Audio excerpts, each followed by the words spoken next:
Instead, he'll get back to the line of scrimmage and no more. Charles, in defense of Todd Gurley, Week 15, more of the same. 14 carries, 38 yards. But it can't all be his fault. We've talked about that. The O-line, this is still a very talented runner, is it not? It is, and I think it's someone that when you watch him play, you're really puzzled. He doesn't have more yardage this year, that he doesn't have the big runs. Remember, that 22-yard run against Seattle, just his second 20-yard run or more for the season. You would have thought he'd have at least one of those per game. So, yeah, it's not all of his fault. He'll have to continue to improve, and they'll have to continue to surround him with people who can block. 3rd and long. It's gone. Dumps it off to Gurley. And he gets the first down here as he's taken down at the 24. And the play goes for 19 yards. Gives him a new set of downs. And I know you can't really see it, but that play spells frustration with a capital F for the guys on defense. They covered everyone else, end up going to the running back out of the backfield, and he picks up a back-breaking first down. A gain of 6 there on first. 4 yards remaining now on 2nd down. Good throw, good catch, but I really like the route. The drag and being able to run away from defenders, hard to stick with them for that long. Yeah, better against man than zone, or? Better against man, because now you're running away from someone and you're not running into a defensive player in another zone. Calling a gain of 7, and it gets him a new set of downs. He decided to run a hitch route. It really helps to have a guy who can turn it loose. And, boy, he rifled one in there on that one. Not much run after catch, but it worked really well. 2 minutes to go here in the first half. We're back to the City of Angels after this timeout. Here we go now. 3:19. On the draw, Goff gives to Gurley. And eventually stopped just shy of the goal line right around the 2. It's a 10-yard gain there, and it sets him up now 1st and goal. I'm still astounded by the recovery of Todd Gurley from the knee injury at Georgia, the offensive rookie of the year in his first season. Over 1,100 yards, and now, they drafted the rookie Jared Goff. Kind of see him as their future, but so much of the focus has to be on Gurley this year, doesn't it? And the future becomes now if Todd Gurley keeps running the football the way that we've seen him run it in the past, because that will make it easier to break in a rookie quarterback. Hurry up, here we go. They'll try and push it in with Gurley. And he is into the end zone. Touchdown, Los Angeles.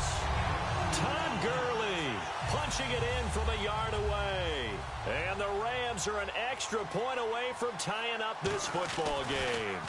And Charles, he's able to dive in there in a short yardage situation. Just find a place to get to the end zone. Didn't matter where it was, but once he did, used his nose for the end zone and dove in. So that drive in total 8 plays. And it's finished off by a Todd Gurley touchdown run. To return, this is Doug Baldwin. And a pretty good return here. He'll be stopped just shy of the 25 at the 24-yard line. Here's the defense for Los Angeles as they head out to set up shop. And they gave up a touchdown last drive. You kind of need to hit the reset button after every touchdown given up, Charles. I love that. And the way that you phrased it is perfect, because from series to series, you can reset how the game is going to go. If you gave up a touchdown before, it doesn't mean you have to do it again. And if you made a great play before, you have to reset again anyway, because they're going to attack. So I love the way you phrased it and put it out there. That's what they have to do in this series. Not like when you're playing a video game. You can't hit the reset button here. Let's go. No, you shouldn't anyway. That's for sure.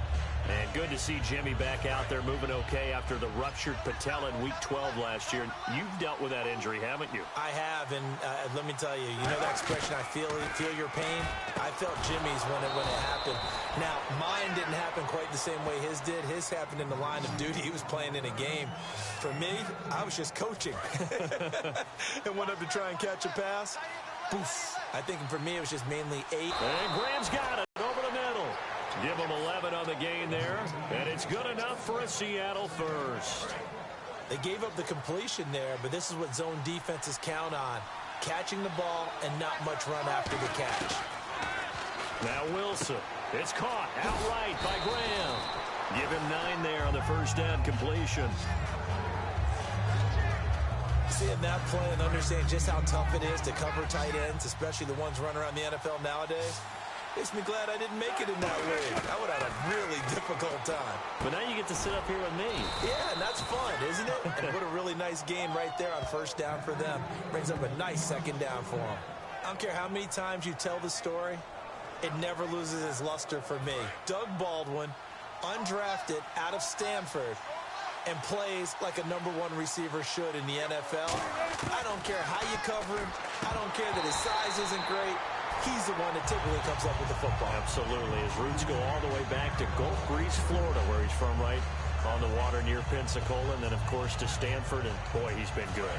Offense walks to the line for play number 7 of the drive. On any passes in the middle of the field, anyone who's going after the football is going to be conscious that it's probably going to be contested, and often physically. Sometimes that leads to drops. Just a couple there on the second down run. Now they're staring at a 3rd and 8 situation. We have hit halftime. Still 2 more quarters to go. We'll take a timeout. We'll be... Jeez, don't you at least want your guys to get a drink of water? Probably pretty thirsty. Whatever, your wish, our command. 3rd quarter now.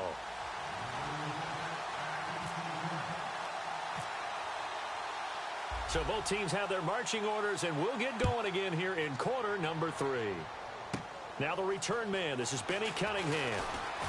Muscles him off. And nice work on the return as they'll start their drive just past the 30-yard line. Here's the Los Angeles offense as they get set to take possession. They have a chance to break our tie here as we get a look at the first drive of quarter 3. And it's such a tone setter, isn't it? Because both sides trying to seize momentum to begin the half.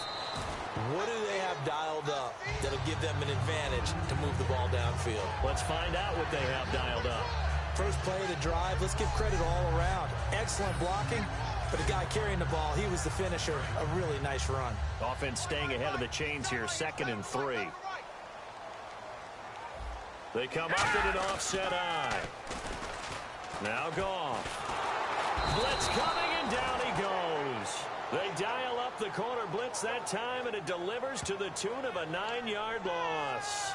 Well, when defensive coordinators game plan to put pressure on a quarterback, they often want to use blindside rushes, and that's exactly what they did there. The cornerback gets to him and drops him. Back to throw. Goff surveying the field. He'll throw underneath for Gurley. A really nice gain of 25 yards. So many times you hear today's NFL described as a space game. Get your best players into space with the football in their hands. That's why sometimes you just swing it out to your runner, get him out in the flat, and let him have a chance to make people miss an open field. Goff turns and gives to Gurley. And he gets this inside the 35-yard line. They give him 13 yards there on the